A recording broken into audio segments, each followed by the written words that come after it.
Նշեմ, պարոն Ալեքսանյան, դուք հարց էիք ուղղել Քոչարյան ընտանիքի կոնկրետ ապօրինի ծագում ունեցող գույքի բռնագանձման մասով, ես նշեմ, տվյալները կարող եմ ներկայացնել, որովհետև հայցը գտնվում է դատարանում, հրապարակային դատաքննության փուլում,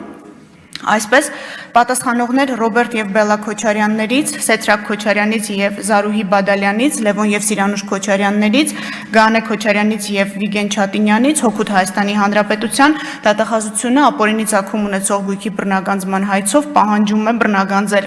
22 անշարժ գույք, 2 գույքի գնման իրավունք, ավելի քան $3 միլիոն, 985 միլիոն դրամ արժեքով ձեռք բերված պարտատոմսեր, ավելի քան $1.4 միլիոն չափով ավանդ, 15 իրավաբանական անձում մասնակցություն, իրավաբանական անձանցից են Nairi Insurance, Toyota Երևան ընկերությունը, Target Group-ը եւ մի շարք այլ ընկերություններ, ավելի քան $4 միլիոն,